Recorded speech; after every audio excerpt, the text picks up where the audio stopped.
Mirëmbrëma dashur miq dhe mirë se vini në episodin e parë të Zona e Futbollit.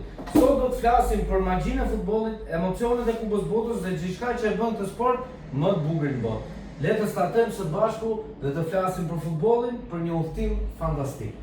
Do ta nisja këtë episod të parë, do flisja për Kupën e Botës, për ato që ka ndodhur në Kupën e Botës, emocionet që na dha Kupa e Botës dhe ato që ne i pam gjatë të gjithë sezonit nga data e nisjes e deri në 19 korrik, që ishte finalja e madhe e Kupës Botës.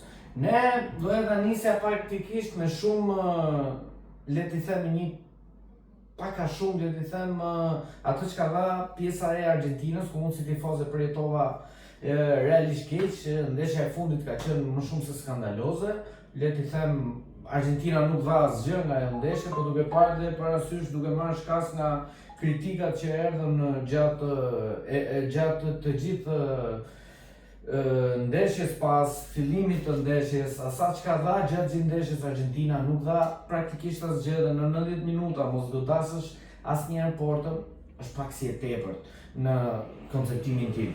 Nga ajo ndeshje me Spanjën doja të uroja edhe të gjithë tifozët e Spanjës për Kupën e Botës, e merituar, e stërmerituar nga Johan, ka bërë një lojë me të vërtet shumë të mirë, një ekip i mbledhur, me pak hyje, por me shumë kualitet në brendësi, duke parë dhe trajnerin De La Fuente, një trajner, le të them, serioz, ku bëri mirë në atë çka dha, mori një skuadër që, le të them, ku mund të bënte edhe më mirë, mund të merrte edhe më shumë hyje, por ishte vetë një skuadër që e mbylli praktikisht pa humbje dhe vetëm me një gol të pësuar. Ajo që dua të flas pastaj në lidhje me finalen, është një ndeshje ku pan edhe dhunë nga lojtarët e Argentinës. Gjesti i Paredes në këndvështrimin tim ishte më shumë se i tepërt, duhet evitoj.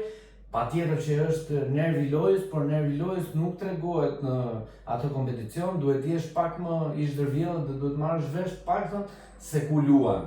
Ne si Zona e Futbollit në episodin ton hapës, do lidhemi pak edhe me pjesën e botrorit, me që e mbaruam, dhe ky si episodi i parë thjesht për të diskutuar dhe për të marrë shkas nga emocionet që na dha botrori dhe Kupa e Botës.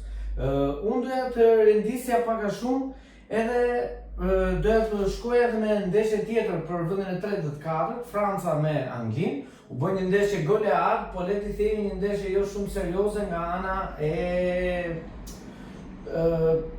rëndësisë, le të them. Pati shumë minuta edhe për lojtarët e rinj, edhe për Mbappé, pasi i thyu rekordin Mbappé si golshënuesi më i mirë i botrorit, por dhe golshënuesi më i mirë i gjithë akoreve në mos gabojmë 21 gola. Pas se startonte e ndjek Messi, po tani ato Messi i larguar nga le të themi, i larguar pasi vetë depohoi me një status të tij në Instagram, ku tha që kontarja ne dhamë gjithçka për Fanellon, po që ne do ta vuajmë këtë pjesë pasi ishte shumë e vështirë që ndarja të përfundonte kështu, doja shumë që të përsërisja suksesin bashkë me skuadrën, por gjërat nuk shumë ashtu si duhet. Dhe do të përmendem diçka sipas Kun Agüeros, ka ndodhur një keqkuptim mes Scalonit dhe Messit në dhomat e zhveshjeve, ku janë parë që trajneri Scaloni dhe Messi kanë pasur një debat në lidhje me skemën e lojës pas kartonit kuq të Enzo Fernandezit. Por në këndvështrimin tim janë gjëra që duhet evitoheshin. Messi bëri mirë rolin e kapitenit, pa ato lotët e Messit për çdo tifoz, dhe sikur i Ronaldos të ishte, në këndvështrimin tim duhet ishin janë pak si të rënda lotët e Messit. Mua si tifoz i Argentinës dhe normalisht tifoz i Napolit, i Diegos, i Leos, futbollit veçantë Leos, gjeni, le të themi, ka dhënë shumë botës sportit. Për mua lojtari i vetëm, le të them, më i mirë në botë, por të pranuar nga të gjithë, nuk është se ka besoj dyshime, çdo me pjesën e rekordeve të thyera në çdo botror dhe jo vetëm. Pastaj ke pjesa e do të dilja pak dhe pjesa e Ronaldos, me një botror të shturur, le t'i them unë, pasi ai e don shumë atë topin ta mbajë vetëm për vete. Edhe me mendjemallsinë e tij, pa shka se dyshja si Messi dhe Ronaldo 15-20 vitet e fundit do jetë e papërsëritshme, por që kur gjërat janë të gabuara.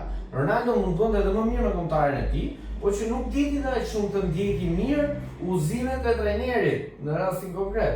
Pasi kur është bërë hydration break-u i dytë, në pjesën e dytë, ka pasur një udhëzim për të dhënë nga trajneri dhe Ronaldo nuk e ka ndjekur, sepse sipas bëjtënave që flasin në media, është thënë që Ronaldo nuk ka dashur të shkojë tek trajneri për faktin e vetëm, sepse unë nuk kam nevojë për këshilla, ka thënë, sepse unë këshillat i zgjidh vetë. Dhe për mua është diçka që me trajneri është i pari, trajneri është kryesuesi dhe mbi të gjitha është ai që ndjek dhe vendos për fatet e lojës. Doja të bëja edhe një njoftim sipas rëndësisë. Doja të ftoj që na ndiqni në rrjetet tona sociale me subscribe në YouTube. Sot jemi live për të bërë emisionin e parë, episodi i parë postohet dhe në ditët në vijim pastaj nga shtatori do nisim bashkë me një prezantuese të re, por që do ja lejmë surprizë. Nuk do ja u themi tani, do ja u themi diçka më vonë, pasi gjërat do të jenë më komode dhe për të parë se si do jetë zona e futbollit. Më e rëndësishmja është na ndiqni në rrjetet tona në YouTube dhe në rrjetet tona sociale në Facebook, Instagram, TikTok. Doja të ftoja të gjithëve. Ajo çka duhet të përmendja është edhe pjesa e Spanjës, le të them. Unë doja t'ju uroja, siç e thash që pari tifozat e Spanjës. Kam bërë një botror me të vërtet shumë të mirë, mbase nuk e nisën mirë, po duke parë atë ndeshje me ekipin e Gjelbërt, unë nuk e prisja ashtu si erdhën gjërat me ekipin e Gjelbërt, një ndeshje 0-0, por pastaj pas ndeshjes së dytë të Spanjës që fitoi 4-0, u rikthye në digitet dhe pastaj mori çdo ndeshje tjetër nivel dhe tjetër preokupim për spanjollët. Një botror i tepër merituar, por unë doja të vlerësoja shumë De La Fuente, trajnerin që bëri mirë në Kupën e Botës për Spanjën. Unë doja të flisja dhe për pjesën e Francës, një botror me shumë teka, le t'i them unë, ose me shumë yje, ose me shumë pika të mira dhe të këqija. Pas asaj ndeshje ku duke parë që ishte konkurrentja kryesor për të fituar botrorin, në këndvështrimin tim e kam thënë edhe pas kudo kam qenë listuar nëpër mediat ku flisja dhe komunikoja, kam thënë që Argentina ka mundësit më të vogla për të fituar Kupën e Botës. Biles unë nuk e prisja së finale, duke parë shkasja kundërshtar Anglia, nuk e prisja që t'ishte pas finale, dhe ishte shija shumë vështirë, po ajo grinda dhe loja si gladiator e Argentinës bëri që të shkojë aty.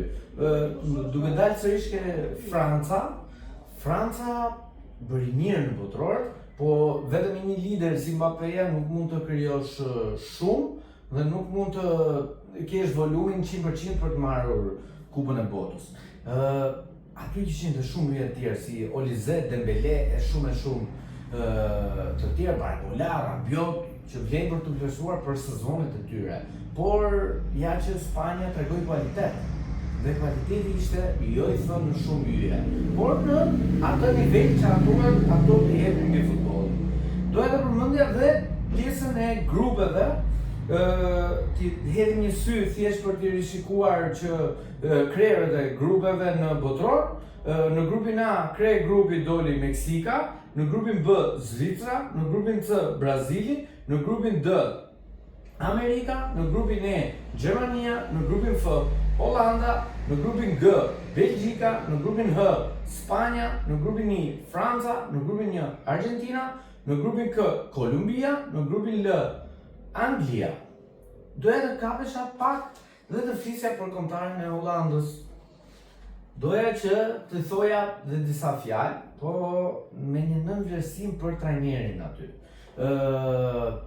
Një trajner që me atë kualitetin që ka, por në botror nuk tregoi shumë, gaboi në skemat e tij, në gaboj sërish në penalti, Olanda është pak si e stepu ke pjesa penaltive, gabon gjithmonë, duke parë në këndvështrimin tim pash një sulmues që luan në mos gaboj me Crystal Palace, Broby, që tregoi për mua një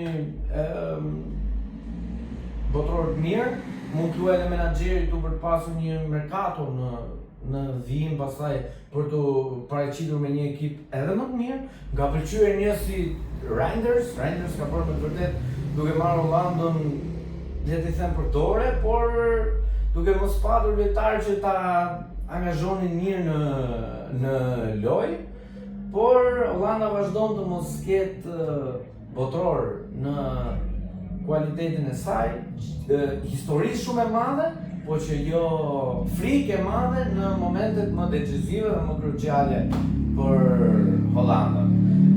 Si që thash, ne nga shtatori do vim të do flasim për mercaton. Abisnet superiore, Premier League, Serie A, Bundesliga dhe të gjithë kampionatet me yll do të jenë vetëm në zona e futbollit. Ky është episodi jon i parë. Pasi ne ju njoftuan dhe lançuan thjesht për t'ju bashkuar me ne dhe për t'ju konfirmuar edhe një herë që zona e futbollit do të vazhdojë një projekt shumë ambicioz. Ajo çka ne duam dhe pjesa më e rëndësishme është që ne na ndiqni me subscribe në kanalin ton në YouTube. Faleminderit dhe ju uroj natën e mirë. Mjafton të na ndiqni.